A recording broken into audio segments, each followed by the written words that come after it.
오늘 함께 오신 하나님의 말씀은 데살로니가전서 4장 1절에서 8절 말씀, 데살로니가전서 4장 1절에서 8절 말씀을 우리 한 절씩 교독하도록 하겠습니다. 제가 먼저 1절 말씀 읽도록 하겠습니다. 그러므로 형제들아 우리가 끝으로 주 예수 안에서 너희에게 구하고 권면하노니 너희가 마땅히 어떻게 행하며 하나님을 기쁘시게 할 수 있는지를 우리에게 배웠으니 곧 너희가 행하는 바라 더욱 많이 힘쓰라. 우리가 주 예수로 말미암아 너희에게 무슨 명령으로 준 것을 너희가 아느니라. 하나님의 뜻은 이것이니 너희의 거룩함이라 곧 음란을 버리고 각각 거룩함과 존귀함으로 자기의 아내 대할 줄을 알고 하나님을 모르는 이방인과 같이 세욕을 따르지 말고 이 일에 분수를 넘어서 형제를 해하지 말라. 이는 우리가 너희에게 미리 말하고 증언한 것과 같이 이 모든 일에 주께서 신원하여 주심이라. 하나님이 우리를 부르심은 부정하게 하심이 아니요 거룩하게 하심이니 그러므로 저버리는 자는 사람을 저버림이 아니요 너희에게 그의 성령을 주신 하나님을 저버림이니라. 아멘. 오늘도 말씀과 기도로 하루를 시작하시는 모든 성도님들을 주님의 이름으로 환영하고 축복합니다. 오늘은 데살로니가 4장의 말씀을 통해 하나님의 말씀 선포하겠습니다. 사도 바울은 우리가 어제 들었던 3장 후반부 말씀에 이어서 강하게 오늘 본문에 권면하고 있습니다. 어제 우리가 이제 거룩함에 대해서 살펴봤는데요. 연결해 보면 거룩하게 행하는 것은 결국에 4장으로 넘어와서 하나님을 기쁘시게 하는 일이며 너희가 지금 너무 그 일들을 잘하고 있지만 더욱 많이 힘써야 한다라고 말하고 있습니다. 충분하다. 그 정도면 충분해 잘하고 있어 라고 말하는 것이 아니라 더욱 많이 힘쓰다라고 말하고 있는 것이죠. 여기서 더욱 많이 힘쓰라라고 말하는 것은 단순히 더 나은, 충분한 어떤 그런 행실의 거룩함을 가져라라는 뜻도 있겠지만 지금 행하고 있는 그 거룩의 모습을 포기하지 말아라, 놓지 말아라라고 말씀하고 있는 것입니다. 사도 바울은 데살로니가 교인들에게 분명 사랑과 존경의 모습으로 편지를 쓰고 있지만 명확하게 그들이 잊지 말아야 할 것에 대하여 말씀해 주고 있습니다.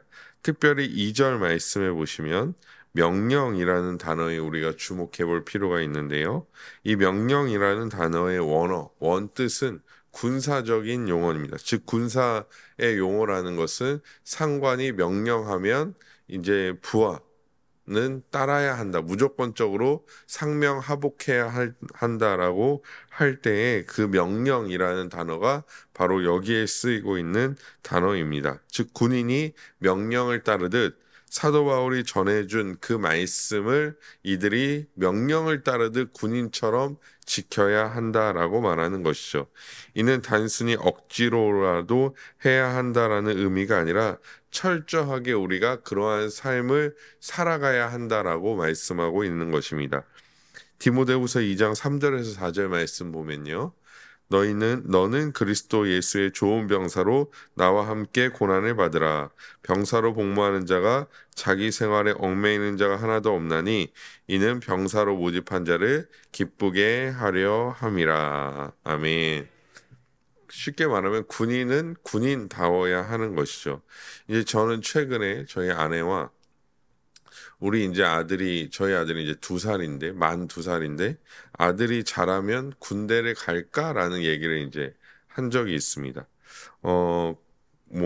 그런 얘기를 하다가 저는 군대를 그래도 가지 않을까. 어차피 통일은 안 될 것 같으니까 끊임없이 이제 그런 것이 있으니까 군대는 가지 않을까라고 이제 얘기를 했습니다. 그때 아내가 이렇게 말했습니다. 군대를 가더라도 지금 1년 6개월이니까 더 줄지 않을까, 군 복무 기간이.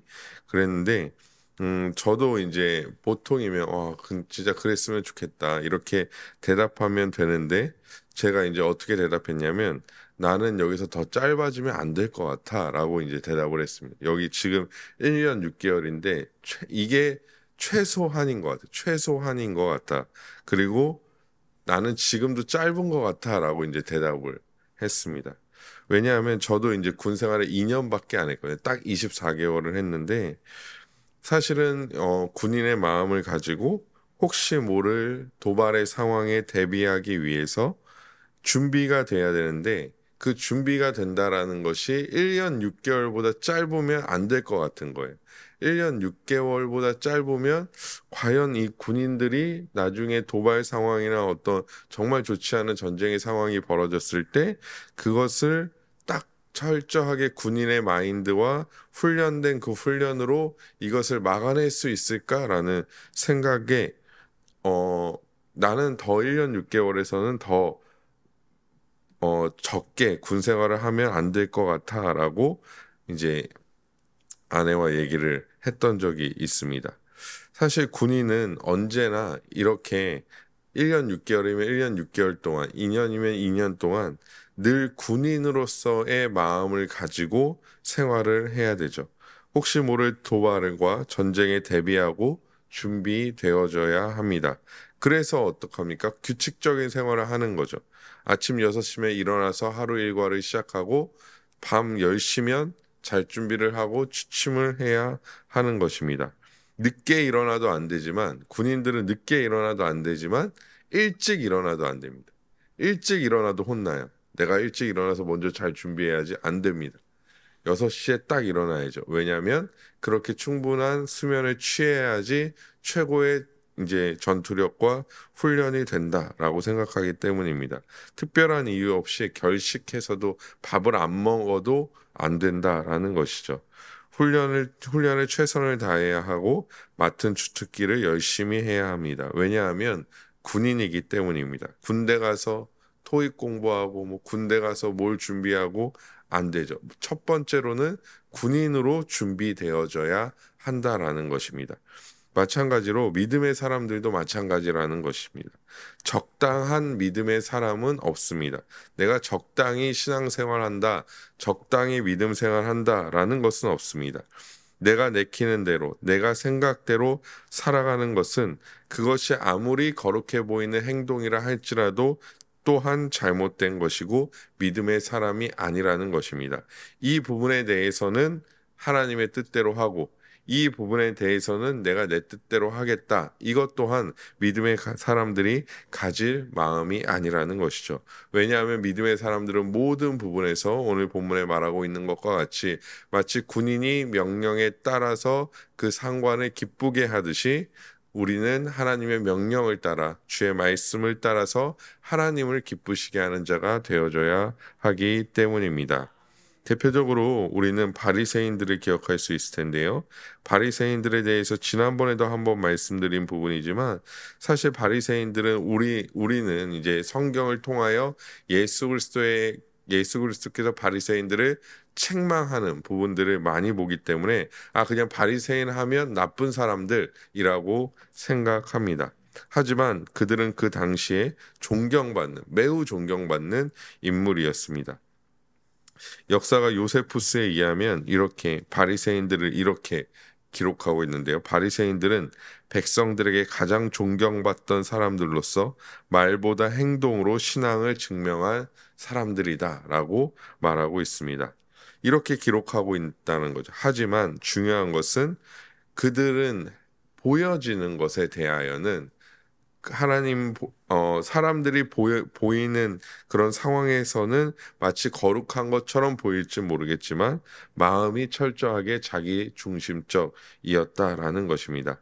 하나님의 명령을 따라가는 것처럼 보이지만 철저하게 자신들의 영광을 위함이었고 자신들의 마음대로 율법을 해석하여 적용하거나 전통을 지켜갔다라는 것입니다.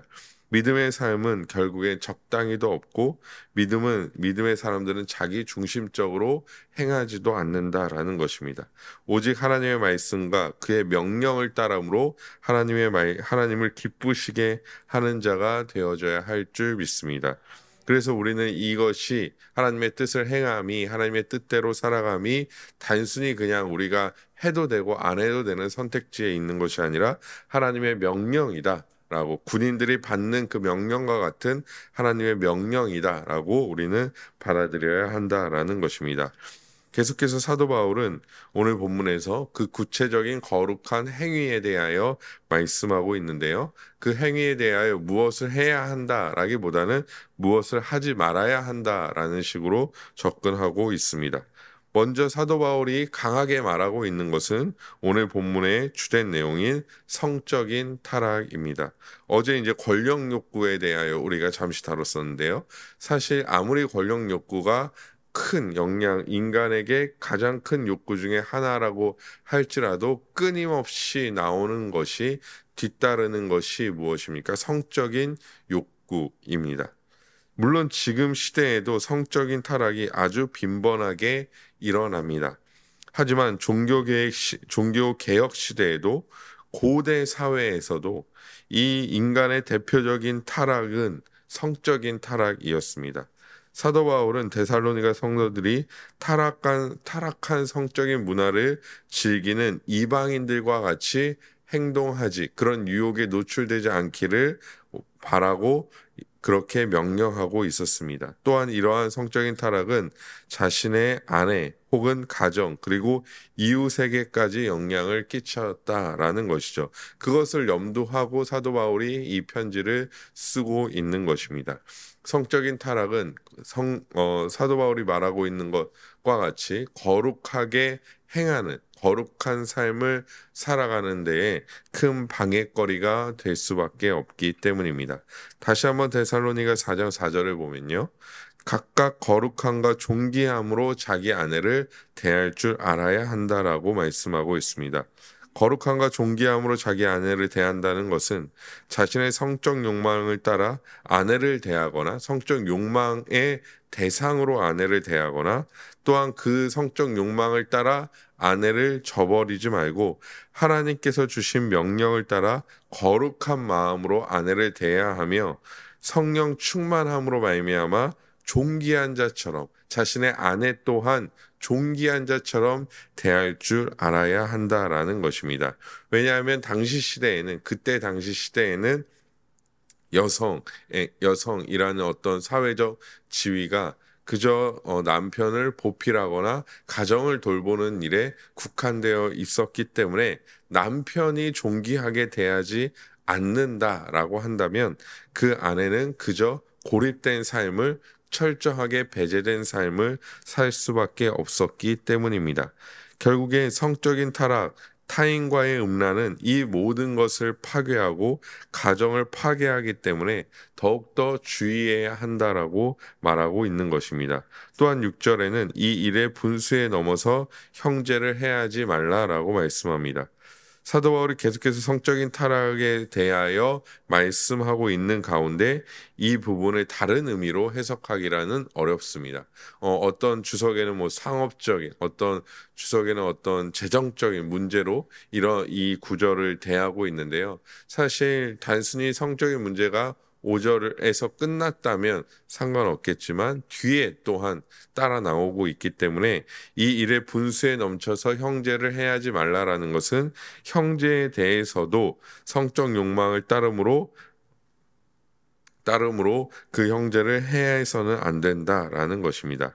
결국 자신의 성적인 욕망을 위해서 어떤 방식으로든지 형제나 자매를 이용해서는 안 된다라고 말씀하고 있습니다. 만약 그렇게 행한다면 첫 번째로 하나님께서는 모든 것을 신원하신다. 쉽게 말하면 벌 주신다라고 말씀하고 있습니다. 벌 주시고 심판하신다라는 것이죠. 또한 두 번째는 7절의 말씀과 같이 우리를 부르신 것은 거룩한 삶을 살기 위함이지 부정한 삶을 살아도 피할 길을 내어주기 위함이 아니라는 것입니다. 이 두 가지를 연결해서 말씀드리자면 우리가 구원받았고 또한 그리스도인이 되었다라는 것, 그리고 구원이 확정되었다라는 것은 그 뒤에 숨어서 적당하게 죄악을 행해도 된다라는 말도 아니고 적당하게 죄를 행하고 회개하면 되니까 또 반복적으로 죄를 짓는 그런 어떠한 도구로서 구원을 주신 것이 아니라는 것이죠. 즉 부정한 일을 조금 더 자유롭게 하기 위하여 어차피 구원은 확정돼 있으니까 더 자유롭게 하기 위하여 하나님께서 구원을 베푸신 것이 아니라라는 것입니다. 적당히 죄책감을 제하여 주시기 위하여 우리를 부르시고 우리로 하여금 마음껏 죄를 짓게 하기 위하여 어차피 회개하면 되니까요. 또한 이제 말씀을 교묘하게 이용하는 사람들은 죄가 더한 곳에 은혜도 더하니까 이렇게 말하면서 죄를 짓는다라는 것이죠. 하지만 그것을 위하여 부르신 것이 아니라는 것입니다. 그러므로 우리는 끝까지 올바른 거룩을 추구하며 죄와 멀어지고 하나님의 뜻대로 부르심에 합당하게 살아가는 자들이 되어져야 한다라는 것입니다. 오늘 본문에 국한되어 말씀드리자면 결국엔 부르심에 합당하게 살아간다라는 것은 거룩을 행하는 삶, 하나님의 말씀을 따라서 거룩을 행하는 삶, 믿음을 굳건하게 하여 거룩을 행하는 삶을 살아가야 한다라는 것이죠. 그것이 부르심에 합당하게 행하는 자의 삶의 모습이라는 것입니다. 우리가 죄를 지으면, 뭐 아까 앞에서도 말씀드렸듯이 어차피 회개하면 되니까 이라는 마음이 든다면 오늘 말씀을 기억해야 합니다. 하나님은 우리를 거룩으로 부르셨습니다. 그래서 끊임없이 죄를 멀리하고 십자가에 못 박아야 하는 자들이지 그것을 더욱 쉽게 대하는 자들이 아니라는 것입니다. 지난 청년부 설교 시간에도 비슷한 말씀을 나눴지만 올바른 그리스도인이라면 사회에서도 사실 도덕적으로 탁월한 사람들이 되어져야 합니다. 우리가 추구하며 살아가는 거룩함은 세상의 도덕성을 뛰어넘기 때문이죠. 반대로 세상에서는 자신의 뜻대로 성적으로 타락하거나 세상의 것들을 추구하며 살아가면서 교회 안에서만 거룩하다면 그것은 합당한 모습이 아니라는 사실을 기억해야 합니다. 왜냐하면 그것은 8절 말씀에 답이 나와 있는데요. 우리 함께 8절 말씀 다시 한번 읽어보도록 하겠습니다. 시작. 그러므로 저버리는 자는 사람을 저버림이 아니요 너희에게 그의 성령을 주신 하나님을 저버림이니라. 아멘. 뭐 오늘 전반적인 내용이 이따 저녁에 이제 수요 예배 때도 동일하게 나오긴 하는데요. 우리는 위에서 아내와 형제에 대한 성적인 타락을 살펴보았습니다. 사도 바울은 그 일이 성적인 타락이 단순히 아내와 형제만을 저버리는 일이 아니다라고 오늘 본문에 말씀하고 있는 것이죠. 그렇다고 해서 아내와 형제에게는 죄된 마음을 갖지 않아도 된다라는 말이 아닙니다. 아내와 형제에게도 그 일은 상당히 좋지 않은 일이며 그들에게도 또한 상처가 되는 일이지만 그 일은 하나님에게도 마찬가지다라고 말씀하고 있는 것이죠. 즉 성령은 절대 우리를 죄악으로 이끌지 않습니다. 성령은 절대 우리를 죄악의 길로 이끌지 않는다라는 것이죠. 성령은 진리의 영이기 때문에 우리를 진리로 또한 진리의 말씀으로 복음의 말씀으로 우리를 인도합니다. 성령은 우리로 하여금 진리를 알게 할 뿐만 아니라 우리가 말씀에서도 잘 알고 있듯이 성령을 따라 행함으로 육체의 욕심을 이루지 않도록 우리를 끊임없이 인도한다라는 것이죠. 하지만 우리가 죄악의 길을 즐겨하고 오늘 본문의 말씀과 같이 성적인 타락에 빠져서 살아간다면 그것은 성령의 인도하심을 거부하는 것이고 성령이 주신 하나님을 저버리는 일입니다. 사도 바울은 한 번의 죄라고 할지라도 그것이 얼마나 큰 것인지를 알려주고 있는 것이죠. 즉 너희가 단 한 번의 성적인 타락을 갖는다 할지라도 아니면 우리가 조금 더 확장시켜서 너희가 다른 죄악을 갖는다 할지라도 그것은 단순히 그 일을 당한 이웃에게 아내나 형제들에게만 잘못한 것이 아니라 그것은 하나님을 저버리는 것이다. 아내만을 저버리고 형제만을 저버리는 것이 아니라 그것을 포함하여 하나님을 저버리는 일이다라고 말씀하고 있습니다. 시대는 뭐 이따가 오후에도 말씀드리겠지만 죄를 아주 가볍게 여깁니다. 다양한 매체에서 성적 타락의 일을 부끄럽게 여기지 않고 오히려 굉장히 당연한 것처럼 여기고 있습니다. 동성애에 대해서도 마찬가지죠. 동성애를 반대하면 이제 혐오, 그냥 반대한 것뿐인데 혐오하는 자다라는 프레임을 씌우며 날선 비판을 가하고 마치 동성애를 이해해야지 시대를 앞서가는 사람들처럼 그려지고 있습니다. 그러니까 동성애를 내가 반대한다, 나는 동성애가 싫다라고 말하면 고지식한 사람으로 그런 분위기로 이 사회가 형성되고 있고 동성애를 뭐 어떠냐, 그게 사랑인데라고 인정해버리면 시대를 마치 앞서 나가는 사람처럼 비추게 이 시대가 만들어가고 있다라는 것입니다. 이런 문화가 근데 교회 안에도 들어왔다라는 것이죠. 죄를 더 이상 죄라고 말하지 않습니다. 그렇기 때문에 죄를 더 이상 죄라고 말하고 있지 않기 때문에 교회 안에서도 이 죄에 대하여 민감하지 않고 심지어는 세상에서도 없는 죄를 혹은 세상에서도 비판하는 죄의 모습이 교회 안에서 발견되기도 합니다. 최근에도 기독교 정신으로 세웠다 하는 대학교 한 총장이 외부적으로는 거룩해 보이고 많은 인터뷰도 하고 그렇게 했었지만 실제로는 갑질과 예를 들어서 자기의 비서에게 퇴근 이후에 자기의 비서에게 1시간 동안 자신의 몸을 마사지해라 라고 시킨다거나 또한 그런 횡령 등의 문제로 최근에도 시사 고발 프로그램의 주인공이 되었습니다. 그리고 그 사람을 고발한 사람이 누구냐면 그의 아내가 이 일을 고발했죠. 그러니까 얼마나 악하게 행했으면 그의 아내가 고발할 정도였습니다. 교회 안에서 더 이상 죄에 대하여 언급하지 않고 불확실한 복에 대해서만 말하니 사실 이런 결론이 나오는 것이 당연하다라는 것이죠. 동성애에 대하여도 비판할 뿐 성적 타락에 대해서는 침묵하고 돈에 대해서도 부자가 돼야 된다라고 말하지만 돈으로 일어나는 죄에 대해서는 말하지 않기 때문에 이런 일들이 심심치 않게 교회 안에서 일어난다라는 것입니다.